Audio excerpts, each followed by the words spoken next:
கர்த்தர் அவருடைய சிந்தையை உங்களுள்ள செயல்படுத்த விரும்புகிறார்.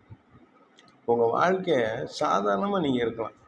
இயேசுவை பின்பற்றணும் அப்படிங்கிறதுக்காக நீங்கள் ஏதோ பெரிய சிலுவையெல்லாம் சுமக்க வேண்டாம். சாதாரணமாக இருங்க. உங்களால் முடிஞ்சதை செய்யுங்க. பாவம் செய்யாமல் இருக்கணும், அவ்வளோதான். அவரை விசுவாசிக்கிறவன் பாவம் செய்ய முடியாது. அவரை நம்பி அவர்கிட்ட வந்துட்டால் பாவம் செய்கிற குணம் இந்த மனநிலைமையே வராது.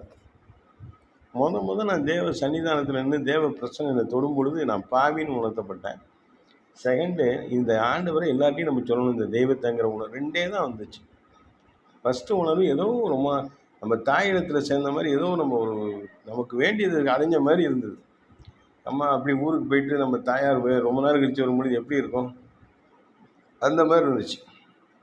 செகண்டு, நான் பாவி அப்படின்னு ஒரு உணர்வு அழுதேன். 3வது, இந்த தெய்வத்தை எல்லா இடத்துலையும் சொல்லணும்ப்பா,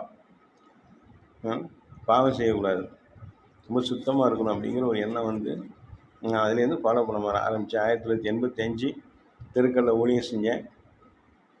ட்ராக்ஸ் கொடுத்தேன்.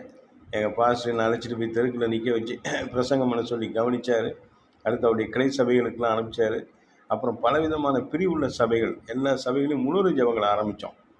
ஆர்சி சிஎஸ்ஐலலாம் அன்றைக்கெலாம் முழுறு ஜெபங்களை போய் ஸ்டார்ட் பண்ணோம். எல்லா கிராமங்கள் பட்டணங்கள் ஆரம்பித்து ஒவ்வொரு நாளும் ஒவ்வொரு ஊரில் அப்படி நடத்த ஆரம்பித்து நிறைய ஜனங்களை எழுப்புதலில் கொண்டு வந்தோம். சபைகளை உருவாக்கணும்.